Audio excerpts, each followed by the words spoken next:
Becky, are you ready? Before we get into that pink lab, obviously, lazima nikuchangamshe. And I have an unpopular opinion.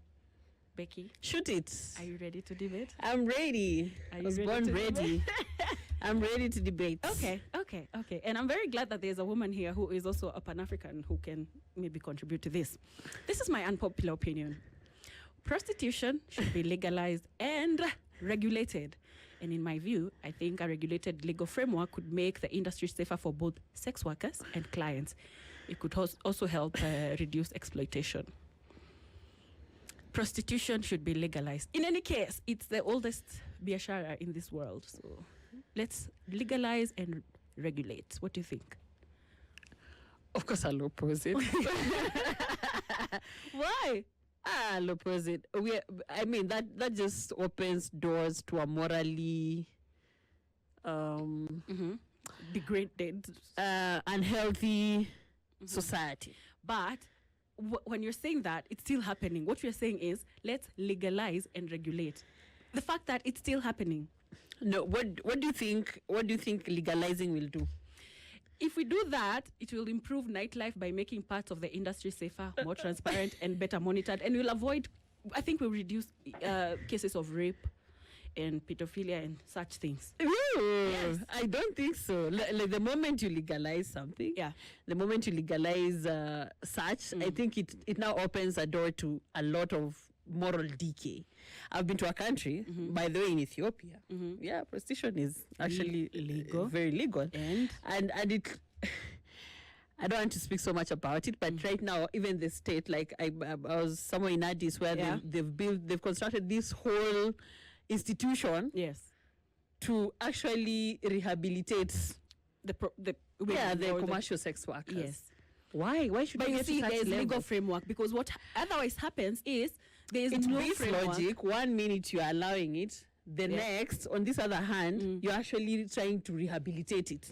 It's the same way we have Nakada dealing with alcoholism. It's gonna happen. However, the other side of not legalizing prostitution is women are raped everywhere because if I ask you, for example, for do you think it will bring the rates down? Really? Yes. No, by legalizing it? Yes. No, if it's still happening, no, you've actually just put it in the right words. That is still happening anyway. So the thing is, why don't we legalize it? Do we still hear cases of rape? Unfortunately, they're still there. Okay. So I don't see how this now will make it very now we'll regulate that really, like it's or take the cases down, because it's we're just going to have like a morally decayed society. No, Becky, I think, and I know we are on social media, so you see these cases of men and videos of men and women wanapigana, and then anasema the man did not pay, quote unquote. They did not pay. What means that for the woman who is aggravated here is that she feels she was taken advantage of, and she could easily say that she felt that she was raped. So why can't we legalize it so that if you it's regulated, the industry is a better invoice? But that's just an unpopular opinion. You can ask the Pan-African in the room with us. Wavinya Makai, welcome to Pink Perspective. Thank you. It is not our day-to-day talk. But it actually speaks to what is going on in the continent economically. Because if you meet these women who indulge into prostitution, ask them from a personal perspective. They don't do it because they love it. They do it because they want to butter their bread. Yes. They want to take their children to school. So for me, I also agree with Becky. We shouldn't legalize it. We should create other economic avenues whereby women and men can go have their money, and then let bedroom matters be for love, Yeah. Not for sale. Not to be commercialized. Wavinya, welcome to studio today. Wavinya Makai. Thank you. And I'm going to be reading out your profile in a few, because guys, we have a philosopher in studio. Do you know a philosopher, my friend? Yes. We have a philosopher in studio. And see, philosopher, most of the times when you talk about philosophers, sorry, we think of very old people, Professor like these someone. professors, like, akona miwani anaangalia mtu hivi. A very young lady who's a philosopher. And she's going to tell us more about herself. But first, before we get there, I'm going to read out her bio. But Wavinya, we start with this question. What's your pink? We ask people, what's your pink? And we like it that you have some shades of pink. But we ask you, like, what's your pink? What's that beautiful thing that has happened to you in the course of this week or today, as on your way here or early in the day? What's your pink today? Wow, interesting. What is my pink? Yes. My pink is saying that young Africans are getting to understand what is going on and they're boldly asking the question, especially women. Women are getting into spaces that were designed for men. So for me this week, my pink will be women who are getting into spaces that were predominantly male-centric. Yeah. Okay. Wow, that's really beautiful to know that women are getting into spaces that were male-dominated. So, Wavinya, I want to. Oh my God, I'm really trying to open your bio because it's quite something, and I can't seem to open it. As you do that, Becky, may I highlight that she brought us a book that she wrote. It's called Capital Violence: The Economic War on African Dignity. By Wavinya Makai, and we're going to be looking into this. As Becky looks at that, I'll read. It's a look into it, and you will see the scars that global finance has carved across Africa. Debt sold as discipline, aid disguised as generosity, development paraded as progress, while poverty deepens. This book refuses the polite lies. It names the system for what it is: violence. Violence. Okay, I mean, I can't seem to fetch it. Could you tell us about yourself? And I can actually just read it out here. Yeah, please, Becky, read it really for beautiful. us. Absolutely. So, Wavinya Makai is a development political economist, a philosopher, and author whose work interrogates the architecture of power shaping African economies, institutions, and knowledge systems.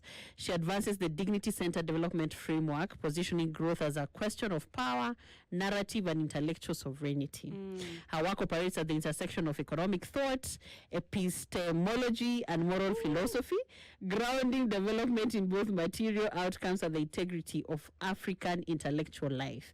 She stands on the shoulders of African intellectual giants, ancestors, and contemporaries, drawing on their thought to analyze enduring patterns of power and how they intersect with development, knowledge, and economy. She's an author of the book that Ellen was talking about, Capital Violence, and she it's a book that works that it is a work that examines how global financial systems and knowledge structures reproduce dependency, distort value, and shape the limits of African possibility. She engages critically with global financial architecture, including credit rating systems, capital flows, and institutional design, while simultaneously interrogating the epistemic foundations that inform policy, education, and governance across the continent. She holds a Master of Philosophy in Development Studies from the University of Cambridge and a degree in International Relations from the University of Nairobi. What? That is such a profile. My goodness. My goodness. So good to have you in studio. Yeah, thank Such you. an honor to have you in Thank studio. you for having me. Yeah, because we need to have this conversation. Yes. And I feel like, what better way to have it with a woman, and a young woman for that matter. True. Because most of the times I think these conversations are left to, like our senior citizens. Yeah. I'm seeing like this philosopher, and even writing such a book that challenges our reasoning as a continent. So when we speak about, let's talk about women rewriting, because you are a woman who's rewriting Africa's future. Yeah. What does the future look like in practical terms when you talk about rewriting Africa's future as a woman? Women, we are the code in the society because we give birth to humanity. We continue humanity. And when you look at history and contemporary, you realize that as women, we've been playing a back end role. Okay. It's time for women to come forward and protect the children of this continent. And if we don't rise as a people, The continent has lost its warrior spirit. The continent is experiencing what we call extractive economic model, and it's been happening for 500 years. It's never stopped. Every time you just find a civilization changing its model of extraction. But in reality, this has been going on since 1492. Now speaking English. Come back home. Let's talk about what are these extractions you're talking about? What have we been going through that we need to be aware of? Okay, first we start with three issues. The first one is philosophy. In African school, normal African school, you will not be taught philosophy. Philosophy gives you critical thinking, and critical thinking helps you ask questions. What is going on? Whose knowledge do we know? What is happening to the country? But without philosophy, you will always find, especially Kenya as a case study, you find that we are always talking about people, not issues. Okay. We talk about politicians, but not about the issues. And when politicians are trying to tell us matters development, you will find they're also talking against each other. They don't go forth and tell us what are we going to do to the people. And if they talk about development is done according to who funds the country. We know a lot of African countries are funded by the Westerners through aid, through loans, and look at where we are now. So from a philosophical point of view, we need to engage critically and ask what is going on. Now, that now takes us to the economy. Economy gives us power. Without good economic model, we will always be a powerless state, and that's why you will find president like Trump saying that Africa is a shithole. He's saying that because he's interacted with a lot of African leaders, and they know that Africans always borrow models, development models, from abroad. We had millennial development goals. Nothing really happened. They just shifted it to sustainable development goals. 2030 is 2030 not here. It's Kenya. We are not going to the 2065. Whatever is happening in Kenya in terms of economy is the same thing that is happening in every other African country. That is what extraction is. We get foreigners coming in, taking and advancing their societies, while our children, us as a people, millennials, Gen Zs, we are the living realities of policies that were made in the 1980s, in the 1990s, called structural adjustment programs. So that is also a part of the extraction model. Another issue that we have as a people is history. What kind of history do we know as Kenyans? Do we really know anything beyond 1884 when Africa was demarcated during the scramble and partition of Africa? No, we always think that our ancestors were naked savages. But that reality is what has been introduced to us. But does it mean that we were not existing between 1884?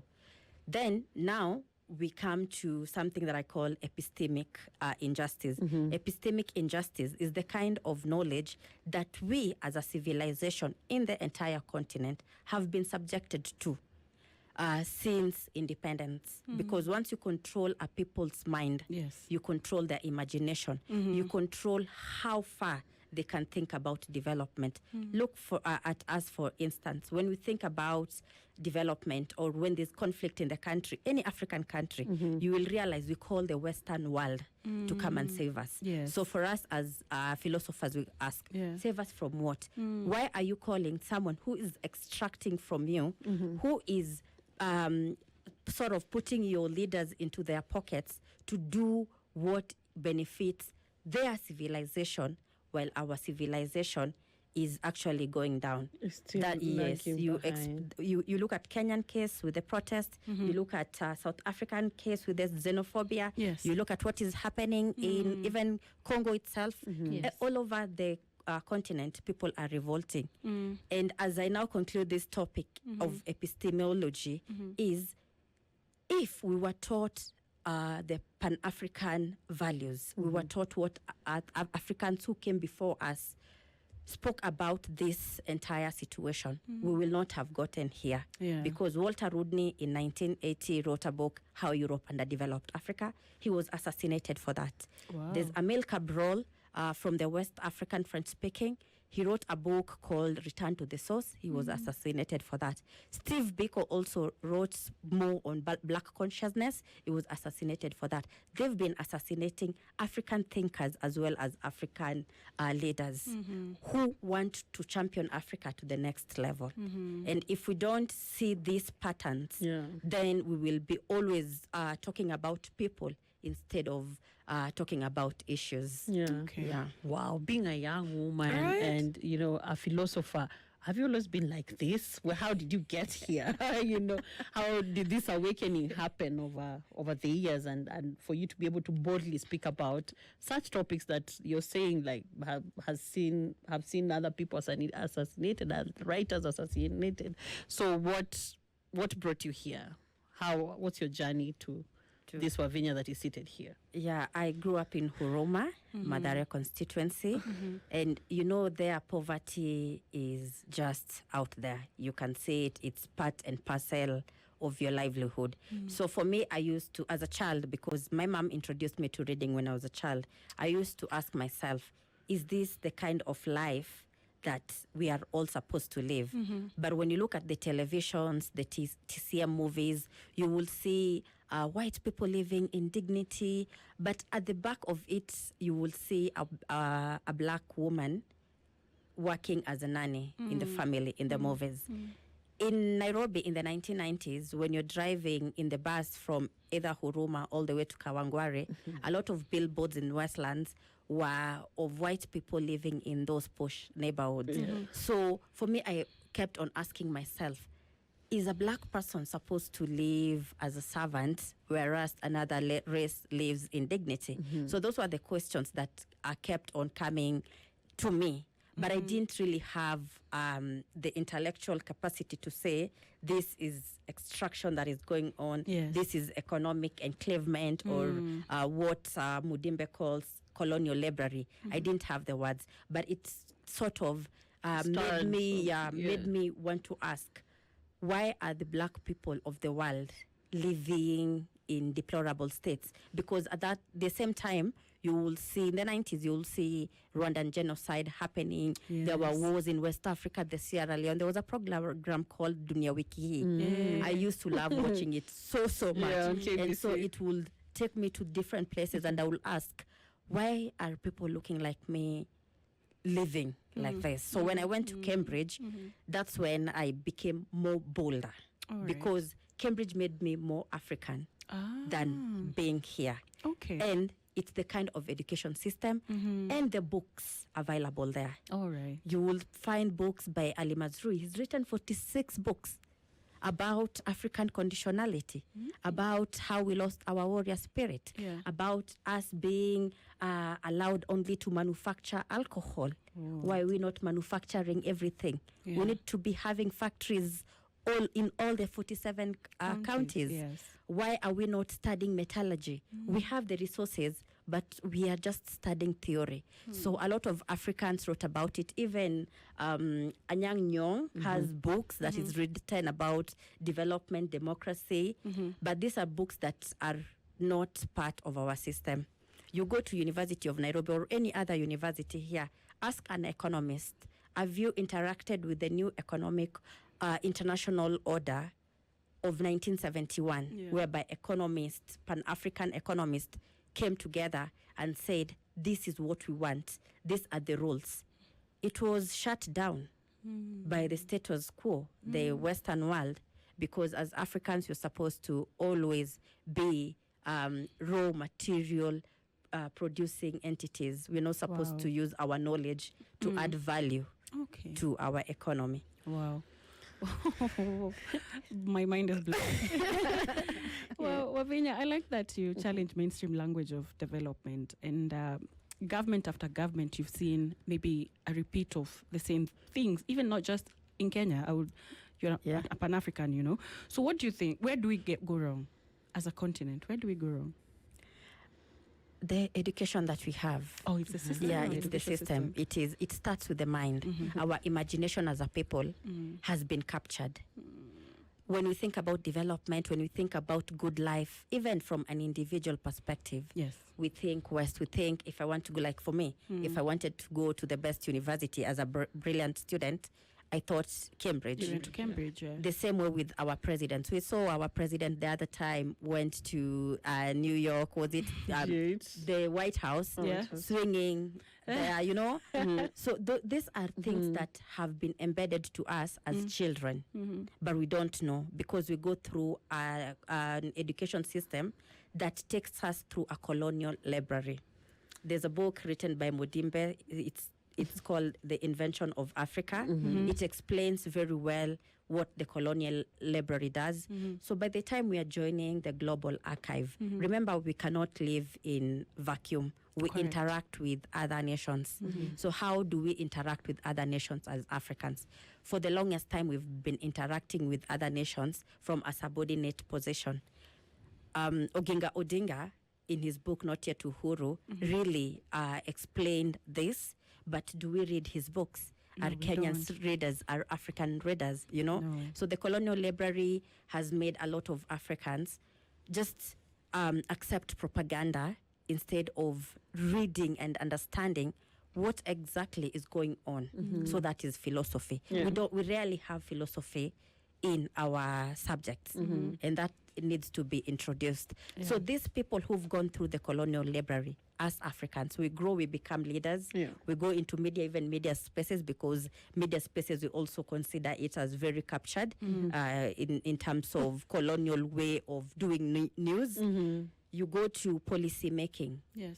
Anytime Kenya or Uganda or any other African country is thinking about development, they will bring in foreign expatriates to come and help formulate. That's why we are just stuck. And you know, when you bring someone who is taking away from you, they'll never let you know. They will tell you Africa is poor because of corruption.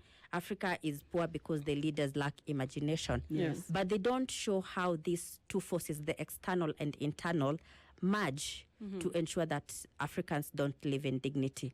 Development does not happen the way it's supposed to happen because of the colonial library, which now produces intellectuals called intellectual extraversion. They're also always thinking West. Everything development, anything economic, anything West, even education-wise, it's from the West. We know Europe more than we know Kenya, than we know another country in Africa. When we even think about traveling, how do we travel in terms of tourism? We think going west. But in reality, Africa is very, very beautiful. Correct. In the entire world. But we don't interpenetrate each other. We actually are against each other. Wow. I love that. And Wavinya, just to bring it home, first of all, I appreciate that you call yourself Wavinya Makai. So when you feel you colonized. Kabisa. And in that line, I want you to talk about the role of African women in shaping economic and political systems. Maybe you could speak to our listeners and even younger women here. Yeah, that's interesting. For me, I feel no human is limited, but we limit our minds. We sort of put ourselves into gender cocoons. I don't like that. For me, if I'm passionate about something, I go for it. It doesn't matter if I'm a woman or a man. Correct. I know I have the capability. And we women, we are very lucky because we can be grounded, we can be present, and when we want to study patterns, it's easy for us to study pattern. And we've not been very, yes, we are materialistic, but we are not selfish. We are not that selfish when it comes to now the pursuit of materialism. I'll not go killing Becky, killing everybody because I want to get to live a luxurious life. No. But for men are very masculine. But anyway, that is just part of it. Just to encourage women to get out of the normal way of thinking. You're told a woman is supposed to, this is your limit. No, go for it and go deeper into it, because knowledge is power. And once you have knowledge, you're able to speak about anything. And as women being softer gender, we will be able to bring these debates without shouting, without, we've seen men, the way they shout at each other on TV. So as women, we are very, very a bit grounded. So I think it's also good for a lot of women to understand economic development, because it's our children. True. It's our children that are going to suffer if the country, the continent does not work. Yeah. And how would you define dignity in the African continent? You spoke about dignity earlier on. So how would you define that in the African context? Yeah, dignity is being able to get what you want as a person in terms of food security. What kind of food are you eating? Are we eating GMOs? Kenya is the GMO headquarters of Africa. Oh, really? Kenya? Yes, Kenya. The GMO headquarters is in Africa, is here in Kenya. So in terms of food, what are you feeding you and your children? And when I'm speaking about children, we are all children of the continent. Correct. When it comes to actualizing, look at Africa, look at Kenya itself here, upper ground. How are people living right now? Are they living in dignity? People are suffering.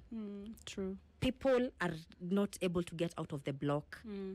So if a country does not create an conducive environment that can enable people to actualize their gifts, then dignity will not be achieved.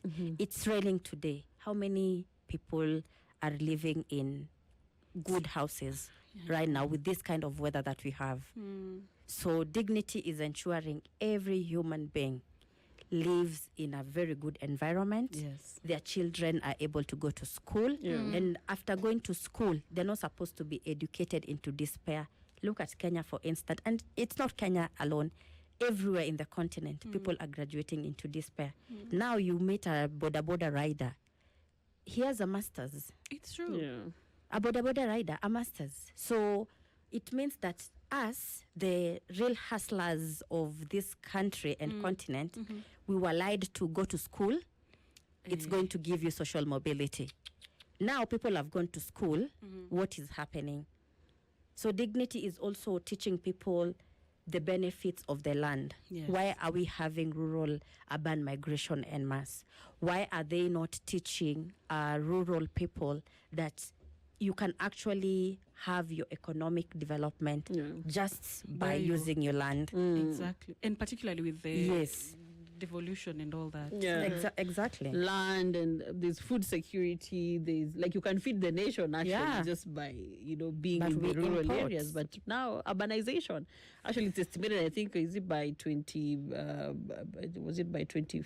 Like we'd have is it by 20 what? I need to get the figure right. Which year? Like we'll have 50 million people. By 2050, we'll have more people move to the urban centers than in Africa, that will have a very big population of people migrating to the urban centers, as opposed to those who will be left back in the village. And they're coming to concrete jungles here in Nairobi. There are no farms to till here. What does that mean? What does that future look like for security? For food security, rather? What does that look like for amenities? Because we'll come and I don't know, the urban centers will become something else. Totally. But I hear you. What are some of the myths that Africans have been taught about progress that you'd like to demystify? Yeah, that's a very interesting topic because a lot of Africans have not read Sheikh Anta Diop, The Origin of Civilization. A lot of Africans have not been told that the biggest universities were here in the continent. We are the ones who taught people civilization. But because the current education system teaches us our history started with Bonvac, Bismarck, that person, when they were scrambled, when there was scramble and petition for Africa. We don't think about good history. We think that our ancestors were naked savages. That is the biggest myth. And that's why for us as the new philosophers, we are mostly doing public consciousness. We are telling people, have you read Sheikh Anta Diop? He wrote about the civilization of Africa, the origin of mankind. He's written a book on that, and he spent decades studying that. So the history that we know about Africa is one of the biggest lie that we were told as a people. And the ripple effect is it produces and keeps on producing a society that is sort of very timid, very fearful, with identity crisis. You meet everybody everywhere telling you that they have identity crisis. Some, they don't really understand it as being identity crisis. But once you lie to people about their history, you take everything away from them. So history, that's why we need to decolonize the libraries. What are our children studying? I did Peter and Jane when I was 4 years. My 4-year-old son is still reading Peter and Jane. Don't we have African authors? Can't we read about Africa? So the moment you keep on even showing your children from the age of 4 that books are written by white people, what does that do to our society? You grow knowing we cannot produce, we cannot be the best. We don't have our own solutions. Yes. So your mindset get captured, and your imagination, your ability to create a different society gets captured, because you don't think there is another way. Absolutely. Yeah.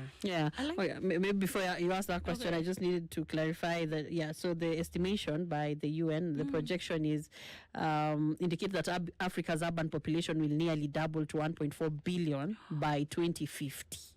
By the year 2050, with 2/3 of all Africans living in urban areas. Rural to urban migration and high urban birth rates will account for the vast majority of this growth. Heavily concentrating demographic changes in the major economic hubs. So it's 1.4 billion by 2050. And that is not even far. That's 25 years. We'll have migrated to the urban areas. Okay, Wavinya, you speak very passionately about knowledge and liberation. And I want us to go back to school, because you've said your 4-year-old is still reading a book that you yourself read, So how can African education better prepare, particularly women, to lead? Is it tuache kusoma about Mary and Tom? What is it we need to do? We need to have true Pan-African education. And true Pan-African education, first, it does not have gender, because we have a mind that can do anything despite your gender. Correct. Maybe when it comes to muscle work, then that can be something else. But when it comes to the mind, a mind should be prepared to lead. And you can only lead if you're a good reader.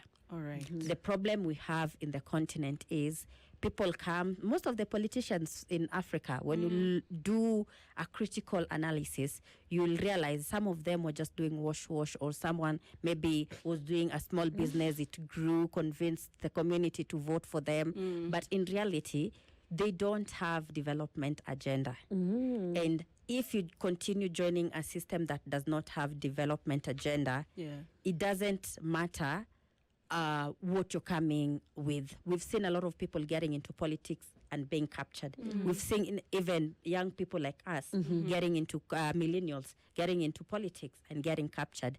But initially, before politics, they used to speak about change, development. So it goes back to our education system. Okay. What kind of a mind are we preparing? Because this mind will grow up, and it will go into policy spaces. Leadership, it will go into politics. Politics in Africa is not meant to bring development. These are things that have been written by Pan-African economists, but we rarely read them. You go to an economic class, they will read the Western thinkers, Adam Smith with his invisible hand. That invisible hand has done a lot in Africa than you can imagine. That's why we are living the way we are living. And that's why you find that in Africa, a lot of people concentrate within their country. How are we going to develop beyond Africa, beyond Kenya? if, for instance, someone is an entrepreneur, they have a product, they will think about the Kenyan market. A lot of people rarely think about the continental African market. Yeah. And if someone wants to say, I'm actually doing good business, they will think exporting outside the continent is where, what happens to the population? Because another myth in terms of education that was really posited to us was population is a problem. No, the people who don't know how to use their population becomes a problem. As Africans, we've not been able to work on this population. Other people are seeing us as markets. Wow. Do we see ourselves as markets? As markets, You yeah. have to eat in the morning, right? Why are the farmers complaining that there's no money? What kind of food are we eating? The supermarkets in Kenya, statistically, it shows that 85% of the products in the supermarket are from outside. No way. Yes, it is there. The statistics, No. yeah, it's there. Oh, wow. 85%. 85%. There's a time, I think even KTN was the one that aired a lot of farmers in Amwea were complaining. Yeah. Why is the government buying rice, importing Imported rice? Well, we have rice. Statistics also shows that between 45 to 60, sometimes 70% of our farm produce rot in the farm because we don't have processing plants, storage facilities. Why don't we have all these things? Wow. And we talk about development. Development is not just about creating the concentration camp, affordable housing. Yeah. It's about creating things that will advance, like factories. Where are the factories? All the politicians, when they speak in public rallies, in the TV, in the conferences, they rarely speak about factories. No, it's true. Yeah. They rarely. Once in a blue moon, you'll hear we want to do industrialization. But it's something that even us, because we've been captured, we think that development is having roads. Where are these roads leading? They're leading to the airport outside. Oh my Are they leading us to each other? Wow. Well, what gives you hope about Africa? Wavinya, what gives you hope about Africa's future? And as you answer Becky, Yeah. maybe you can tell us maybe how we, because we do not have much time, how do we reclaim African thought from imported frameworks that don't reflect local realities? Also, as you answer Becky as well. Yeah. So I think I will answer your question first. We must reclaim our thought by reading our thinkers. The books are there. They're there in thousands and thousands of copies.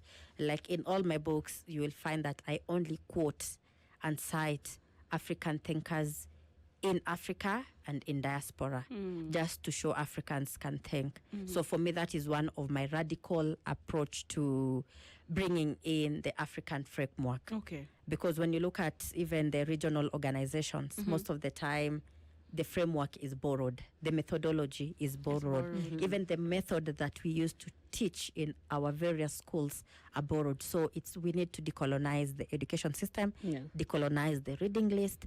What do you read every day? When you're reading something, what do you read? And decolonize your attitude towards African book. A lot of people say African books are very inferior in terms of English. English is not our language. No, it's not. We're using it as a means of communication. Yeah. But the idea in the books matter. So we need to start reading a lot of African books. What gives me hope about Africa is a lot of us are rising. People are rising. People who are in different dimensions and perspectives in terms of the hubs. You're seeing a lot of herbalists rising. We are seeing a lot of Pan-African thinkers rising. We are seeing a lot of people questioning things, even religion and whatnot. Yes. A lot of people are questioning. Not only in Kenya, it's an African thing. For me, I feel like the ancestors are back here and they're rising through us and they're using our voices to speak so that we can call for dignity, we can call for continuity in terms of our communities. Because Kenya currently is facing high rate of suicidal cases. because people are being educated into despair. But the hope is a lot of us are here, even us having this conversation. It means that we are ready to think differently. We are ready to question assumptions and categories that we've been raised thinking this is the right approach. And a lot of people are also questioning the illusion, the white collar fallacy, because that is dead. It is no longer there. How many people are getting into the white collar? So many people were miseducated, but now people are going back. You look at our Kenyans online. A lot of conversations have started about going back to the farm. The roots, Going back to remember who you are. So that is my hope. And I know in the next 20 years, we are going to deter that statistics by World Bank. And a lot of us are going back to the source. And to the root and to our land. What keeps you grounded when you're discussing such heavy issues? and does it, like, are you always, do you ever face any form of resistance when discussing? Do you make people uncomfortable? Have you had instances where you've made people uncomfortable with this discussion? Yeah, people are very uncomfortable, especially here in Kenya and Africa, because the colonial library did damage to us. So a lot of people, when especially you're telling people where they lived realities of structural adjustment programs of 1980, they tell you that was 1980. And then you ask them, now look at yourself even. Are you employed? You have a master's, someone has a PhD, and still they are sort of saying your Pan-Africanism ideology is dead on arrival, yet it is the ideology that explains our lived reality. So yeah, it's there, but because knowledge is power, I use my knowledge as my power and my shield, and I am able to critically analyze, engage, and also I've worked on my nervous system. I've corrected it so that I can breathe when someone is disagreeing with me. That's critical thinking. You allow space and ground for someone to disagree with you, but the problem is a lot of people don't read. So they disagree with you from propaganda perspective, from the 1 minute reel they've watched, and you ask them, have you read this book? Have you read this book? They've not read anything. So you just laugh and leave them and you say, I wish you knowledge.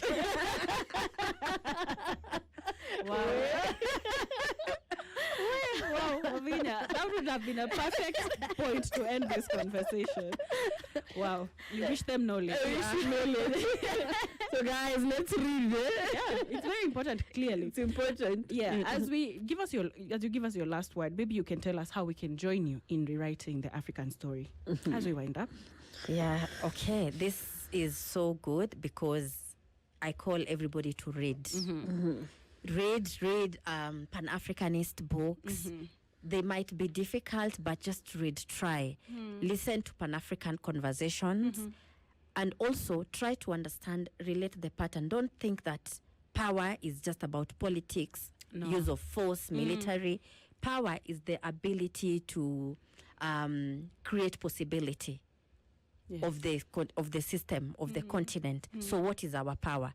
Is our power always about being extracted and used by others, or living in dignity? So we need as a people to know who we are, embrace who we are as a people, and decolonize. Ngugi told us to decolonize our minds.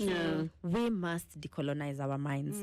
And then read beyond what you're given. The students in schools, read beyond what you're given. In the university, don't just do research because you're looking for jobs. Where are the jobs? I'm seeing people who've graduated from Cambridge, Oxford, Harvard, tamarking here in the country and in the continent and all over the world because the white collar is becoming a fallacy. There are no jobs. So let's talk about industries.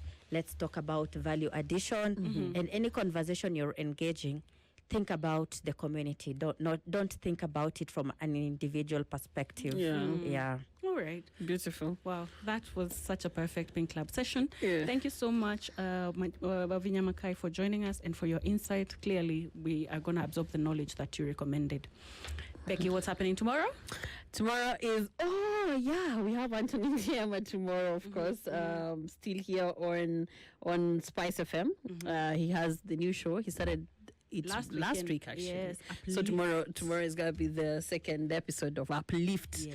And tomorrow is going to have Pastor Peter Cole with the topic Character, God Will Do It Again. Yeah, Absolutely. that's from 5 a.m. to 9 a.m. So tune in to SpiceFM And listen to and listen Liema. in to Anthony Diema. But meanwhile, you and I have a date, obviously, next Saturday. Next Saturday, we have guests that are, we've prepared very good guests like Wavinya. Can you imagine that caliber Yes. of Yes, guests? So yes. we're going to have very, very beautiful conversations that will uplift you, that will change your way of thinking Absolutely. and make you a better person. CI all the time. Absolutely. Continuous improvement, ladies. Absolutely, Kabisa. Have a blessed week. I'll see you next Saturday. Next Saturday. Absolutely.